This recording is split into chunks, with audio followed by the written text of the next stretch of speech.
Hey guys, what's up? It's Trent here doing a review today, and in today's review I want to talk about Heavenly Sword developed by Ninja Theory and exclusive to the PS3. If you guys want to hear a really funny story, I actually already did finish completing a review for Heavenly Sword 2 days ago, but while in the editing process I realised that the last quarter of the review got snipped off or cut off. I didn't realise I ran out of camera time and I had to entirely scrap that review and start again from scratch.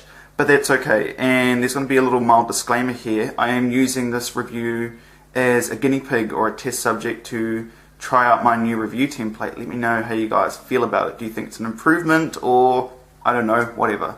Anyway, I want to talk about the story of Heavenly Sword first and foremost. The story of Heavenly Sword follows our heroine Naruko, who is on an epic quest to become the wielder of the fabled Heavenly Sword, which is both seen as a blessing and a curse. In the hands of the virtuous, this sword offers divine strength at the terrible cost of sacrificing your own life to wield it. Naruko's clan are protectors of the sword and believe that she is the reason for bringing forth their clan's destruction, and is often despised and hated by her own kind. The story also showcases her struggles to prove to her people, and more importantly to her father, that her birth was not a mistake, and she is often seen as a curse as she was clearly born a female instead of a prophesied male. Naruko has to embark on a journey of self-discovery and acceptance to win back the faith of her people and to accept her destiny. So I think I'll be ending the little story section there. I just really wanted to outline what Heavenly Sword was all about without giving too much away. Heavenly Sword has a story that feels very epic and film-like and Hollywood-inspired, yet I think it also falls into the been there, done that category. The subject matter has been derogated thoroughly in films multiple times, so I get the feeling that the story isn't necessarily completely original, yet I think if you can go in with a fairly open agenda and an open mind, I think you'll find the story entertaining, to say the least. There was always room for improvement there when it came to this story. When it comes to the cast of Heavenly Sword, there are quite a few honourable mentions, I think. Our main protagonist in the Heavenly Sword is clearly our fiery-haired heroine Naruko, who is often accompanied with her close friend Kai. Immediately I noticed that Naruko is a pretty striking looking heroine when looking at her alone. Her outward appearance is very unique and somewhat ethnical in nature. I feel that her face alone tells a story despite her obvious beauty. Her eyes in particular really stood out to me and gives her a really racially ambiguous look. Her clothing is somewhat mildly suggestive, yet it doesn't compromise her strength and ferocity. If truth be told, I really didn't find myself attached to her character at all, save for the very ending of the game. And she's not a bad character by any stretch of the imagination. In terms of traits, I really do admire her drive for acceptance and self-improvement. But in hindsight, I felt that her spotlight was very much overshadowed by the excellent supporting cast of Heavenly Sword. My personal favourite being Kai, the last known survivor of her kind. Kai possesses a certain childlike quality, and she is very dedicated and affectionate towards Naruko, who acts like a big sister to her. I love the way she affectionately calls killing people Twing Twang, which adds to her unique charm and persona. She almost reminds me of an untamed yet lovable animal. She can be playful and effervescent and somewhat unhinged at times. Kai literally stole the show for me without a shadow of a doubt, and even though this is mainly Naruko's journey, I'm happy to say that Ninja Theory represented her character well and gave her a respectable amount of screen time to really showcase her personality. King Bohan, who was mocapped and voiced by the legendary Andy Serkis, was also a showstopper for me. His evil subordinates are also some of the most enjoyable villains I have come across in a video game for quite some time. So to me, it feels that Naruko's personality was somewhat eclipsed by the magnificent supporting cast of Heavenly Sword, where I know I should have been focused and directed all my attention to the main protagonist. I really felt indifferent towards her. I actually preferred Kai and the villains over Naruko, which which is quite sad. I know I should have been rooting for her, but I really didn't have a connection with her at all. But anyway, she's not the most, she's not the creme de la creme when it comes to video game heroines in my humble opinion, but I still respect her all the same. When it comes to the overall presentation and visuals of Heavenly Sword, there is so much for you to look at, and Heavenly Sword is one of those rare games that transports you. I don't know if that made sense. Let me explain why. So the PS3 was clearly in its infancy stages when Heavenly Sword first hit consoles, but the visuals of Heavenly Sword are ethereal and breathtaking. Heavenly Sword didn't really have a lot of examples to lead by in terms of graphical potential of the PS3. As a result, the visuals really shine, I feel, and has become an iconic pioneer for me for showing us what the PS3 was actually capable of. The amount of details that went into facial animations in particular is exemplary. The way characters display emotions on their face are fully realised in this game, with great attention and care put on the shifts in attitude and demeanour. Whether it be anger, despair or compassion, the facial motion capture is definitely a triumph and something to be worthy of praise, I feel. Environments and level designs are also equally impressive, possessing a distinctive, lush and ethnical quality. They almost seem to suck you in and transport you into this world. I feel like the screen almost disappeared due to how rich and out of this world the visuals actually were. I was also very impressed with how many NPCs or non-playable characters appeared on the screen at one given time. Often you're faced with hundreds of enemies in one area, and I actually realised that this may be considered a gameplay mechanic than a graphical achievement, but I really wanted to make it an honourable mention anyway.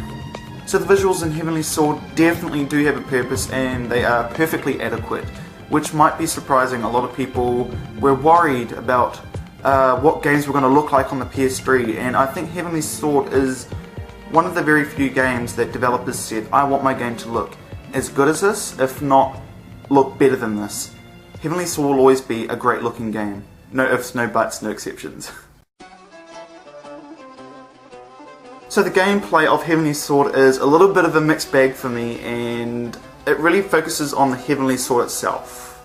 Did that make sense? I'm pretty sure it didn't. Let me explain why.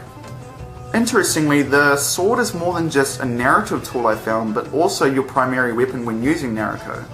From what I remember, the sword has three main disciplines. The speed stance is your default combat mode, offers an even balance of both strength and speed, ideal for most combat situations. The graceful attacks of the long range stance offer fast and fluid movements at the expense of some power though. And finally, the power stance is the obvious slow but powerful archetype. Transitions between these three stances really took me a long time to adapt to, and it necessarily isn't my cup of tea when concerning hack and slash games. Countering enemy attacks also required deft finger mastery and dexterity, and became a chore for me over time. For example, certain enemy attacks would flash blue, yellow or red, and you had to counter this attack by equipping the corresponding weapon that I just mentioned earlier. I really found this mechanic unyielding and clunky. I feel that a simple just reaction counter would have been a lot better in my humble opinion. But when you take control of Kai, however, most of the dynamics change, as Kai is unable to engage in head-on combat, relying on her leaf and acrobatic evasion skills to avoid danger. Kai's action takes place by guiding arrows via the 6-axis motion controller. This takes a lot of practice to master, but it's deeply satisfying to plant an arrow directly between the eyes of your foes. I felt like I was really playing surgeon here and taking out people with my surgeon-like precision. Quick time events also hold premises here in the game, and I honestly think that it was used in appropriate parts. It wasn't relied on too heavily, and it didn't feel too liberal, which is saying something, because in reality I really absolutely hate quick time events. With all that said, collectively I do think that the gameplay of Heavenly Sword is somewhat uneven and lopsided, and what I mean by that is Nariko's combat situations or scenarios felt a little undercooked, or felt like it was lacking polish. It's really hard to describe, but you really do have to put the control in your hands and try it out yourself. It feels a little bit underdone to me, whereas Kai's combat situations felt fluid, it felt fast and energetic and entertaining. I just wish that the gameplay was overall a little bit more consistent, but with that being said, it's still a very good play. Soundtrack, and the soundtrack for Heavenly Sword is composed by Nitin Sawhney, and his work that was put into this game is nothing short of incredible. I've noticed that there are quite a distinct mashup of regional music and instruments in this score. These sounds range from Indian sounding beats to the Middle East, to the Orient, and even slight Hollywood nuances. I think my favourite tracks in this game are the title screen, Escape, and Twing Twang. In particular though, I really want to hone in on title screen, as I feel that it represents the game just perfectly. The title screen offers a very spiritual listen. The melody and strange Egyptian flute sounding instrument, I actually don't know what the name of it is, provokes a sense of mystery from me. From its hypnotizing and tribal inspired beats to its graceful and trance-inducing rhythm, it never ceases to put me in awe. I really do honestly think that Nitin really outdone himself in this score, and the reason why is because I feel that he knows his shit in this area. He knows his instruments, he knows how to play sounds and mash them up in a way that it feels new. It might sound familiar to something you've heard before, but manages to keep it quite intimate and unique. That's what I really love about the soundtrack for Heavenly Sword, and I would definitely recommend it to anyone who's looking for a different listen, something ethnically inspired, and yeah, that's the best word I can give you, different. It's a very different soundtrack, but enjoyable and beautiful nonetheless. In summary of wrapping up Heavenly Sword, I feel that Heavenly Sword had quite a difficult time living up to people's expectations, and a lot of people need to realise that Heavenly Sword was one of the launching titles for the PS3, and there was a lot of hype there, and it does deliver on some parts. I won't deny that this game has problems, it definitely does. It drops the ball in some parts, but it's not necessarily out of the court for me. I feel that certain mechanics such as the gameplay, I feel that Naruko could have had a bit more of a personality check, and the story could have been somewhat a little bit more original. Heavenly Sword does deliver on most parts, and that itself is saying something. It's a great play. I would definitely recommend it if you are looking at a slightly different spin on the hack and slash genre. It's definitely worth the play. I don't think you'll regret it. If you don't want to buy it, give it a rent. It's definitely worth a try. You owe it to yourself. So that was my review for Heavenly Sword. I hope you enjoyed it. Let me know how you guys feel about the new template arrangement.